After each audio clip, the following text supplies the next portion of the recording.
Welcome to chapel, the first chapel of the semester. Woo! Okay, I expected like rumbling and everybody excited. So let me try that again. Welcome to the first chapel of the semester. Everybody goes crazy. As we begin this school year, we gather to root ourselves in hope, to grow in wisdom and resilience, and to bloom together in joy and justice.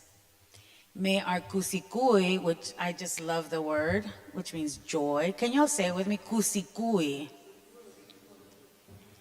May your kusikui be abundant. Our aini, which is mutual care, guide us. And our community rise is an ayu. Last year I talked a lot about that, so it's a community, it's a family.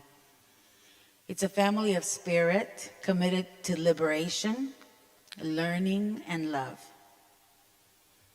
And now let's take a breath together as we begin.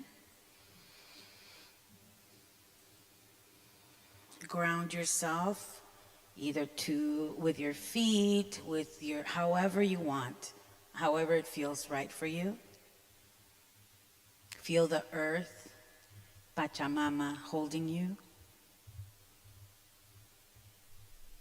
If you would please place your hand on your heart and feel your own rhythm.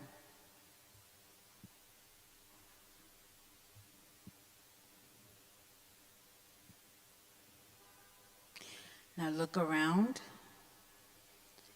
see the faces. See the faces of the community, of our family, who will be with you, who will share this journey with you. We're going to breathe in kusikui, which means joy. And let's breathe out aini, care for one another. Breathe in hope. Breathe out blessing.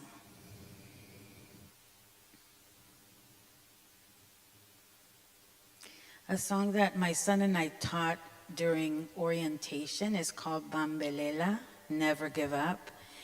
And it's a song that was given to us by some friends from South Africa, close. And, well, I mean, you know, because we have a lot of the African roots with us too in South America. So it goes like this: Bambelela, Bambelela, Bambelela, Bambelela, Bambe, Bambe, Bambe, Bambe, Bambe, oh, Bambe, Bambelela. I bet you can sing with me, right? Bambelela, Bambelela, Bambelela, Bambelela, Bambe, Bambe, Bambe, Bambe, Bambe, oh, Bambe, Bambelela. Find your tune. Bambelela, Bambelela, Bambelela, Bambelela, Bambe, Bambe, Bambe, Bambe, Bambe, oh, Bambe, Bambelela. Oh, never give up, never give up, never give up, never give up, never give up. Never, never, never, never, never, oh, never, never give up. Last time, never give up, never give up, never give up, never give up, never give up, never, never, never, never, never, oh, never, never give up.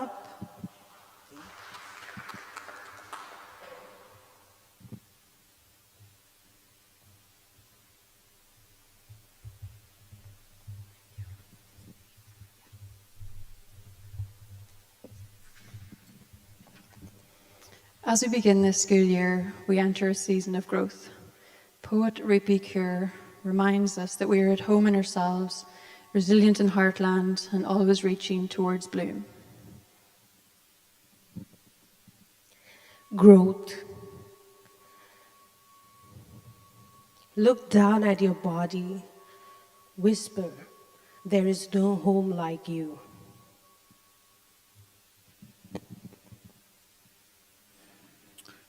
Resilience.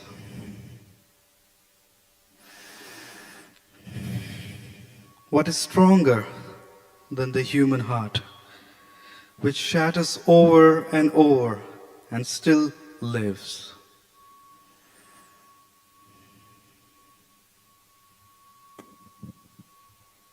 Renewal. This is the recipe of life, said my mother, as she held me in her arms as I wept. Think of those flowers you plant in the garden each year. They will teach you that people too must wilt, fall, root, rise in order to bloom.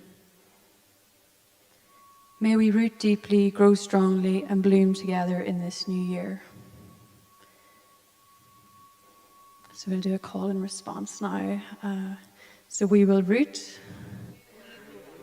we will grow, and bloom together. I'd like to invite President Jones forward now.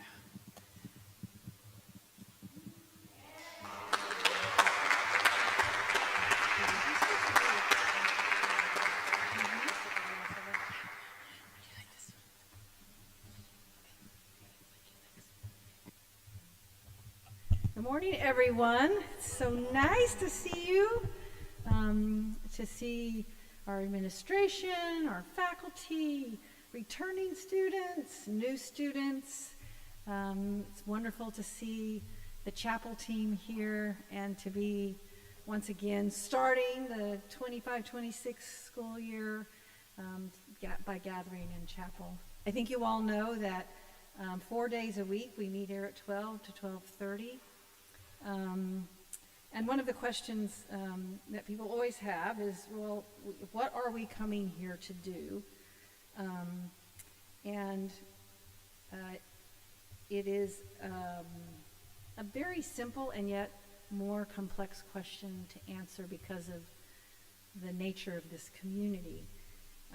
I am here today preaching out of the Christian tradition, and as is the pattern, before I begin, I want to share a reading from Scripture that will guide my thoughts. So it's from Colossians, which we very rarely read from Colossians. It's Colossians 4, 5 through 6. A good friend of mine told me that at the beginning of every school year as a child, her grandmother would say these words to her as she left the house to go to school. This was how you were to behave yourself at school. Consider yourself wisely towards all that you encounter, making the most of the time. Let your speech always be gracious, seasoned with salt, so that you may know how you ought to engage everyone. What an amazing image of your speech, be gracious, and spice it with salt. I think that says something to us about the tensions and the challenges and the welcome and hospitality and uniqueness of this space. It is both a very sacred space that we take seriously, gathering in this space where people have gathered for over 100 years for more kinds of worship about more different pressing issues than we can even begin to imagine. And yet, at the same time, it's a sacred space. It's also a playful and experimental place where students and members of the community are invited to step into their traditions. If they're not coming from a tradition, to step into the space of sacredness and use their imaginations to push against perhaps the walls of expectation and explore new ways in which the sacred comes forward and binds us together. So in that sense, we have the sacred, the graciousness, and the salt right there together. It's also an interesting space for Union for the past, let's say, 20 years, as we have become in space increasingly aware of our interreligious character and engagement. When this space was built, it was built when Union was solely a space that trained Christian pastors, not even Christian chaplains, but Christian pastors going to work in congregations. And the majority of them were initially Presbyterian. And so the structure of this place, even though it's been radically renovated, used to look like a really old-fashioned church with pews running up to a very fancy chancel back here, where if you were a preacher, you were raised way above where the piano is now, and you sort of looked down on the congregation.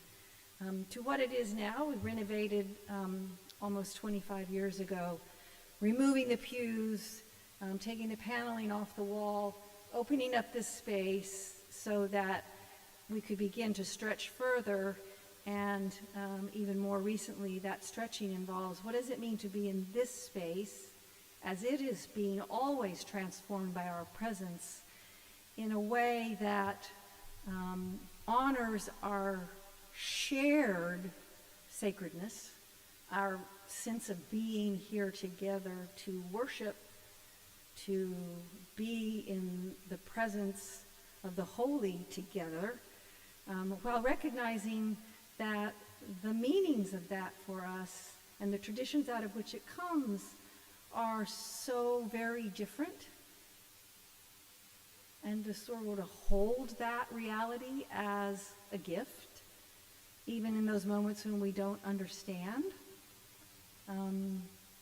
But also to constantly be aware of those places where even in that difference and its mystery, the ways in which our traditions of faith and our traditions of conscience intersect and intertwine, oftentimes when it comes to the most pressing issues that we confront. So to see the graciousness of that intertwining and also the spiciness of that mystery that brings different voices with very ancient traditions underneath them. So I will begin my service by telling you a little bit about myself and my own Christian faith tradition. One of the things you'll discover at Union as you begin to be aware of an interreligious reality, you often recognize that within your own tradition you have more differences that you don't understand than you do perhaps across a tradition that you've grown up with. Because of a neighbor next door or of a job that you've had. I come from a rather small but still well-known denomination called the Christian Church Disciples of Christ, and I'm ordained in that tradition.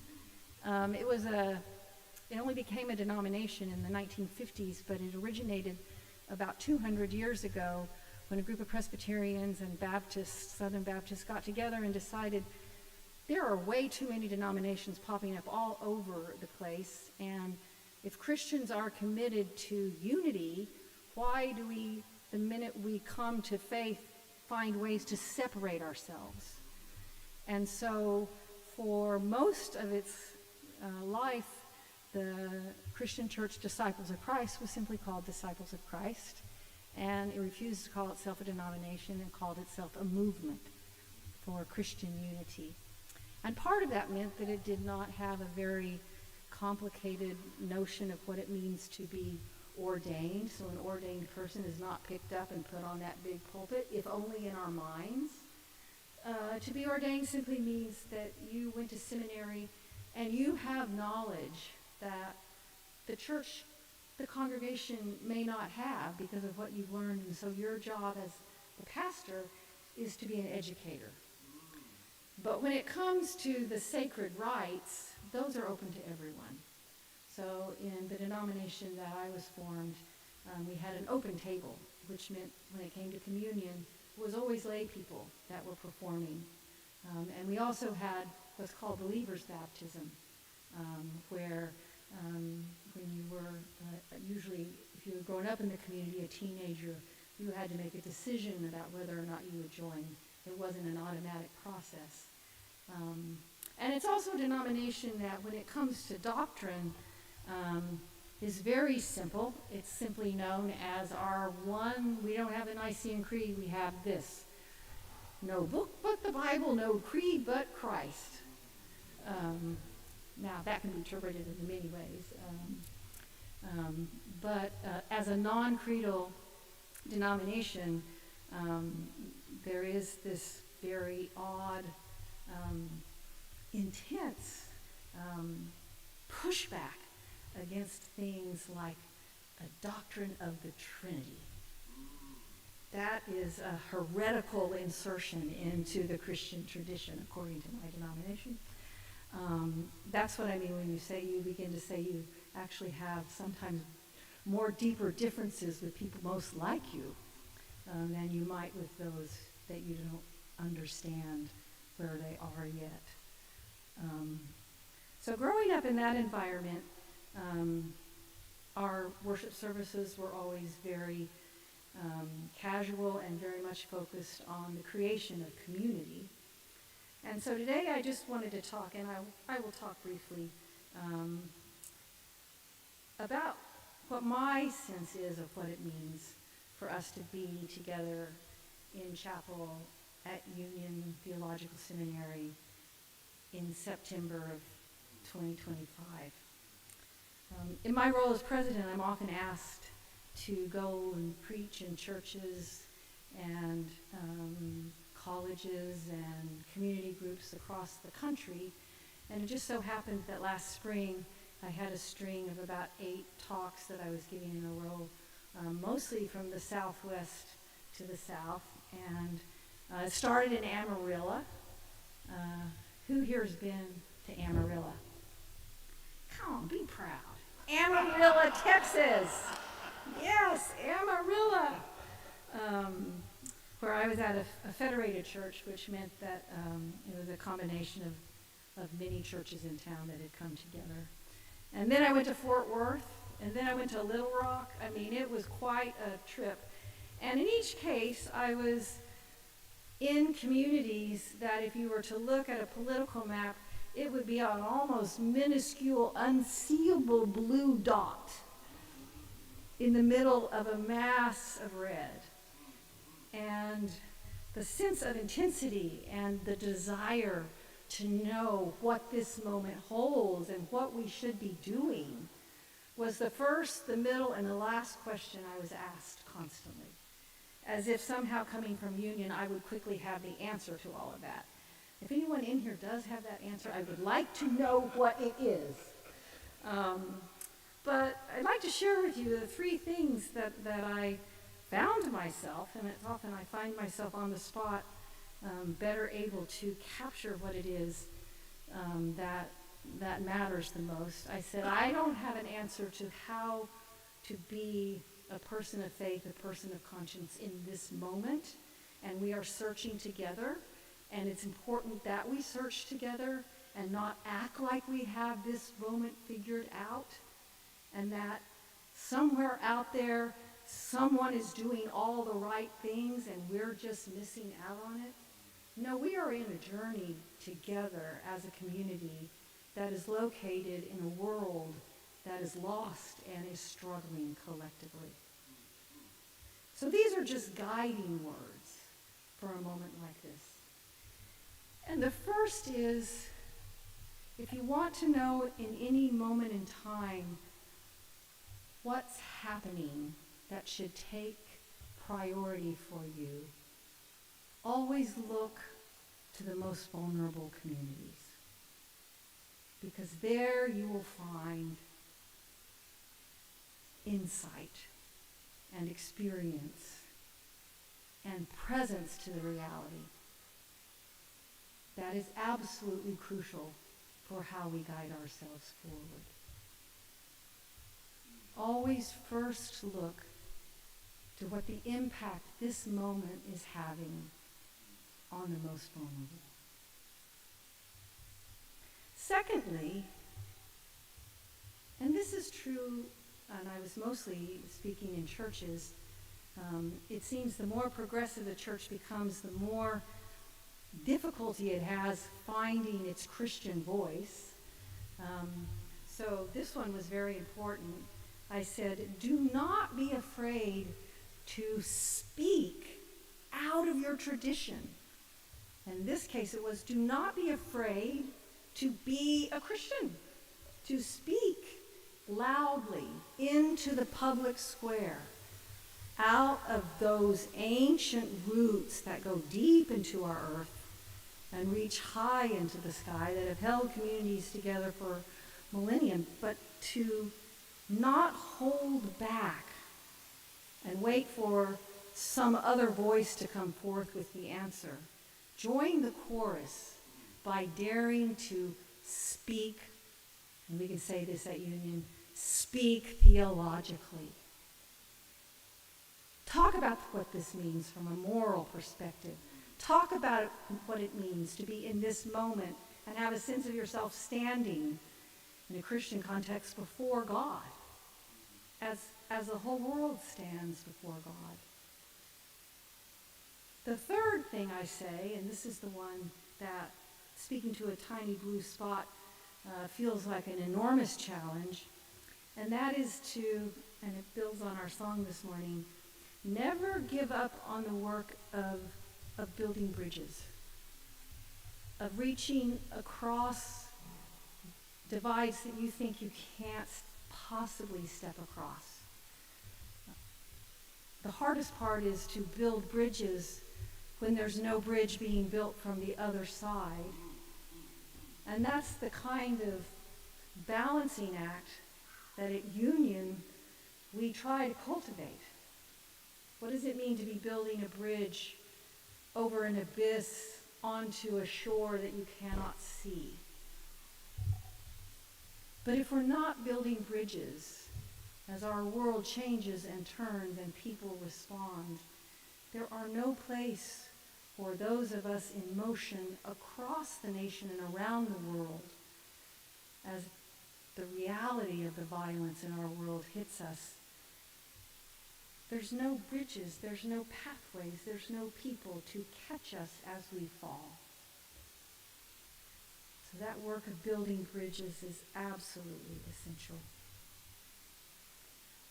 And I think at Union, the fourth thing I would say, and this one is particular to Union, is the tension that we have to constantly hold in this community as we study these traditions and as we study moral and ethical and historical complexity underneath them and around them and what awaits us in the future. We have to always hold together what we will become very good at, and that is critique. We can go down the line and say, well, look at all the different ways, and you're not going to find any traditions out there that you're not going to have something that is not just a little troubling, but deeply troubling. And we learn to expand our minds to take in what it means to be in communities that can so corrupt and distort and use as weapons words and traditions that were meant to be used as balm and as the mechanisms of justice. So we'll do a lot of critique. You will get very good at that. The harder part is holding that critique there, being loose enough to let go of a sense that you have the answers, but to not give up on the hard work of constructing something, articulating the nature of the vision towards which we want to move. That's hard. That is hard work. We can say time and time again, oh, the economy, the way it's set up in the United States is terrible. And the gap between the rich and the poor is growing daily, and we can see it. We can talk about immigration policy. We can talk about incarceration. We can talk about homelessness. We can talk about the rising levels of AIDS in our nation. I mean, the list goes on. And we need to talk about those in the context of critique. But we also need to be thinking as communities of faith and communities of conscience about what undergirds an alternative vision. What is it that we want instead of that? What is it we seek? How do we join hands and move forward together if we haven't given any thought to what it is we're trying to move towards? And this is one of those moments in history when everything cracks open and space is made. It's not just made, it's almost like a vacuum that's sucking in the desire for new visions. And those visions cannot just be criticisms. They have to be positive, powerfully positive, compelling, loving, and deeply rooted understandings of where we're going. And underneath that process of critique and especially construction needs to be hearts and minds that are cultivated in the arts of compassion.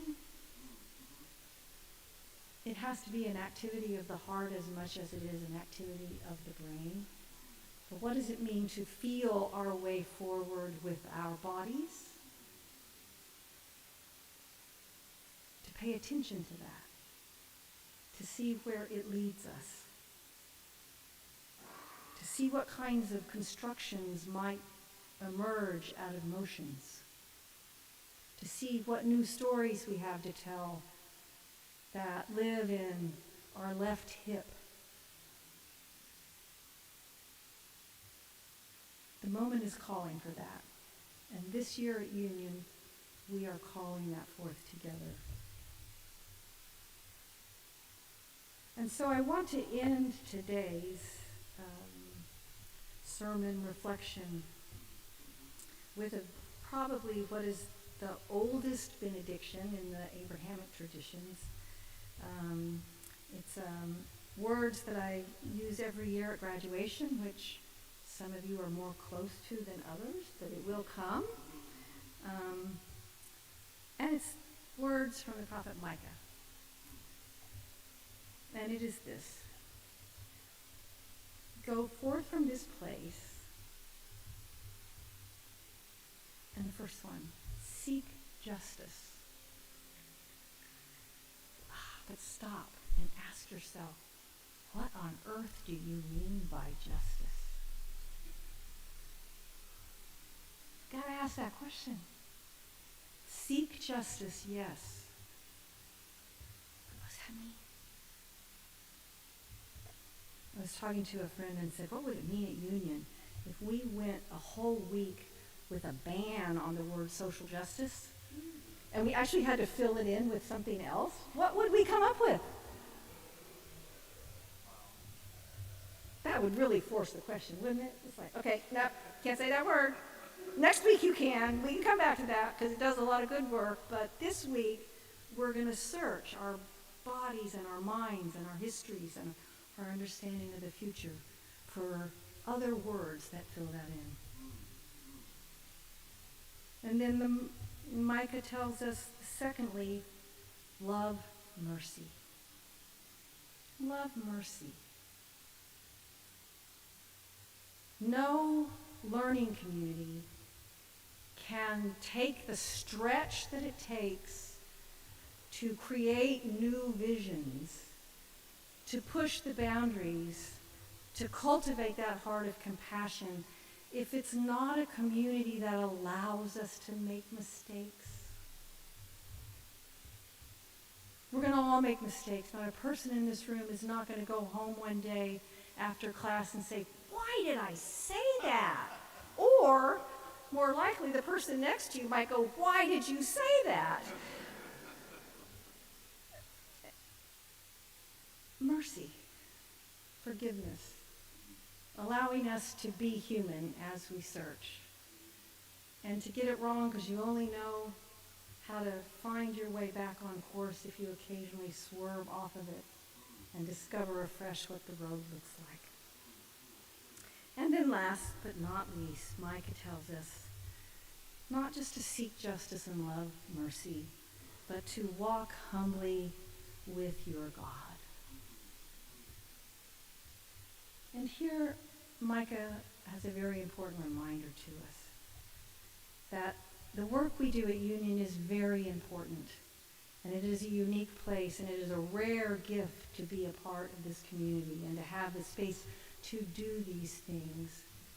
But so often, living on the edge, as Union does, can lead to a, and I fall as prey to this as anybody when I start talking to presidents of other seminaries. I'm like saying, well, at Union we do this.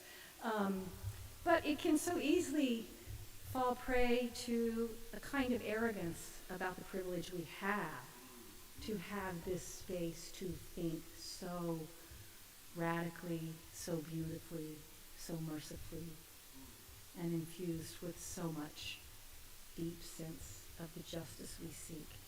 And so it's important to be humble, to be reminded that this is, in fact, a privilege and that even when we speak with the greatest of certitude, we finally do not know fully what we say.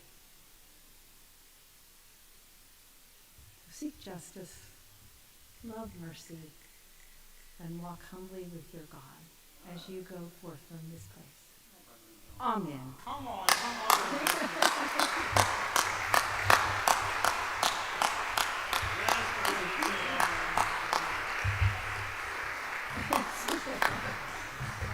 And always make sure that staff is at your sermons. Thank you so much, President Jones. I know for personally, I needed to hear that. So thank you so much for that word. Thank y'all so much for coming. It's wonderful to see y'all. And a reminder about tomorrow, we do not have noon chapel tomorrow because we have convocation. So I hope to see y'all from 4 to 5:45 here. Incoming students, please meet right outside of there, and also faculty and staff processing. And the rest of you, will see you in here. And so excited to see y'all tomorrow. Thank y'all.